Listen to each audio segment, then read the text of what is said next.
Disclaimer: the opinions expressed in this video are solely of my own and do not reflect the viewers of other reviewers, brands, or companies. My analysis is based upon thorough research, technical expertise, and personal experience. I am not affiliated with or sponsored by Nvidia or any other manufacturers, and my goal is to provide biased, independent insight for my audience. Viewers' discretion is advised.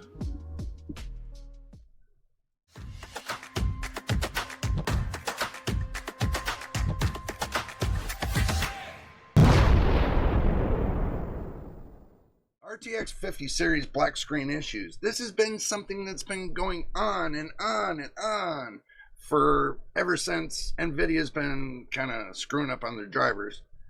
But what Nvidia isn't telling you? That's the key. Now we're going to go to the action screen, people, and we're going to see what we got. I would say cooking.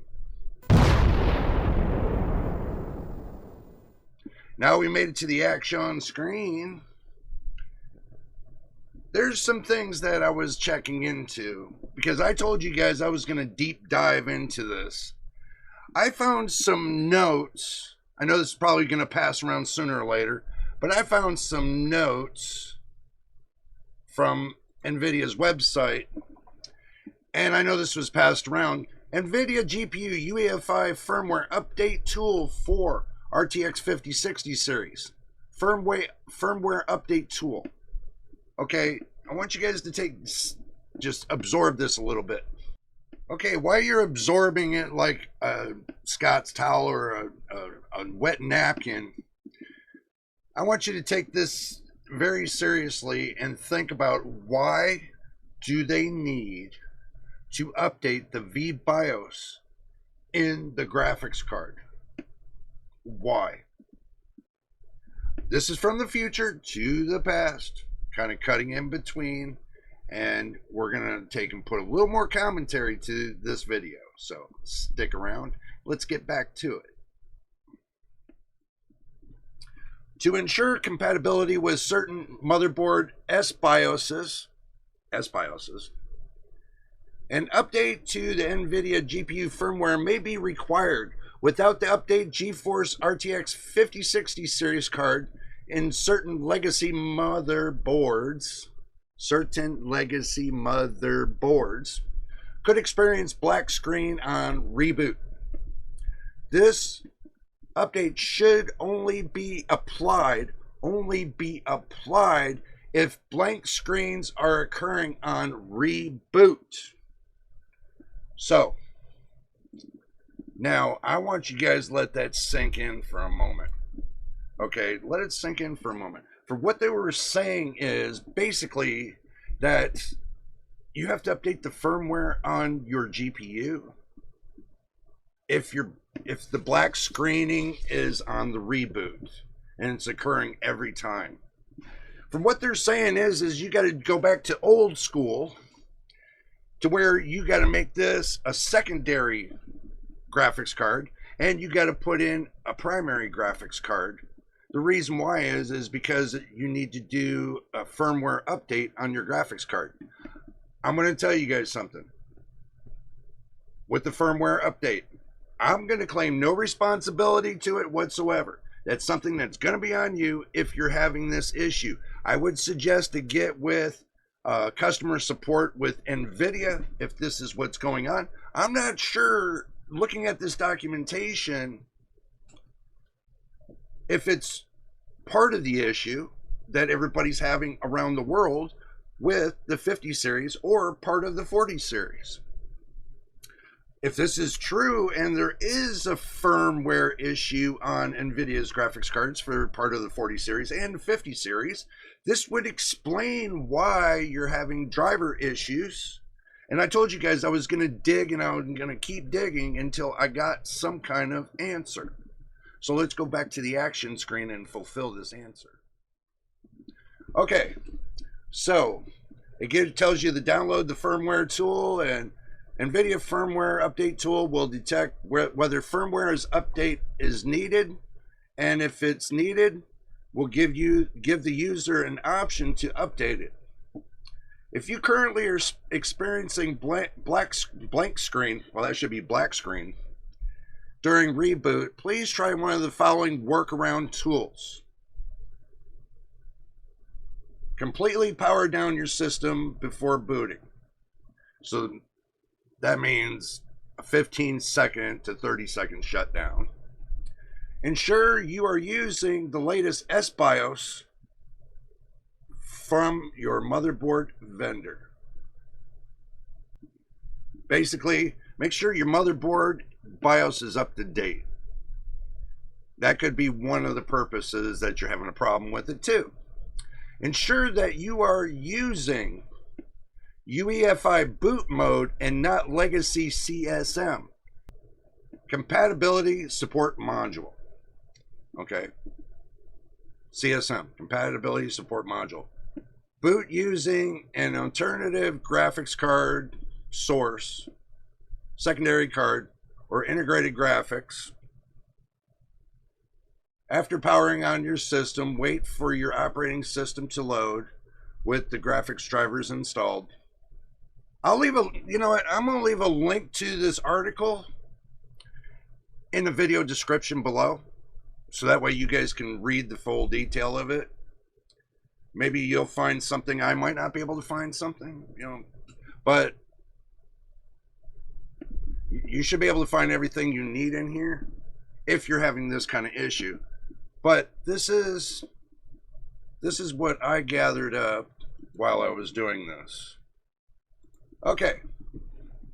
Compatibility support modules, CSM, is a feature in modern UEFI firmware that allows a system to boot using legacy BIOS methods for your CSM. This was back in the day when they were using legacy drivers and stuff like that for like Windows 7, Windows XP and all that. So it essentially acts as a bridge between older hardware and software that were designed for traditional BIOS-based booting. It's called the BBB. And newer systems that use UEFI. How CSM works. Legacy BIOS emulation. CSM enables older operating systems and bootloaders that don't support UEFI to function on modern hardware. Boot mode compatibility. It allows booting from master boot record partitioned, MBR, master boot record partitioned disk, which are common in older systems, instead of the newer GPT format used by UEFI. Option ROM support. I don't think we're really going to be based on this right here, the ROM support. We're not going to be based with that. So here's a little chart you guys can look at. You can see the legacy BIOS CSM enabled, what it does, the boot method, the speed and security, compatibility and graphics and drivers, which got me thinking that CSM enabled graphics and drivers may require legacy VGA drivers. If you got that enabled, it's looking for this. So that could be one problem. Or if you got UEFI and CSM disabled, it should support the compatible drivers. So right there, this could be a minor issue. So should you enable or disable CSM? That's going to be the question. Should you enable or disable it? Well, if I'm going to put it to you this way. If you're running like Windows 7 or older, then yeah, that's a different story. But if you're running like Windows 10, Windows 11, CSM should be disabled. You should automatically be on UEFI for full compatibility of software to hardware. So if your UEFI system is not fully compatible with 100% of newer hardware, and you're using older hardware with older capabilities, you have to make sure it's compatible with the UEFI kind of thing. So this could be like a Trojan horse. And I'm thinking it might be a Trojan horse to this. So if this is the case, I don't know. Nvidia's got a lot of explaining to do. That's for sure. So back to that question. Enable CSM if you need to run an older OS from your master boot record disk. Disable CSM for better security, faster boot times, and full UEFI functionality with software to hardware. If you're troubleshooting boot issues with an Nvidia GPU, disabling CSM and switching to UEFI mode can often resolve compatibility problems. But here's the question. I made a note of this. Check with your motherboard manufacturer for further documentation. Okay. So I'm going to sum this up right here in a conclusion. If this is perceiving to be right and everybody in the world is still using the compatibility support module, then that's going to be a little bit of an issue with these graphics cards. So, and that's, I mean, it's starting to fit. I mean, guys, it's starting to fit.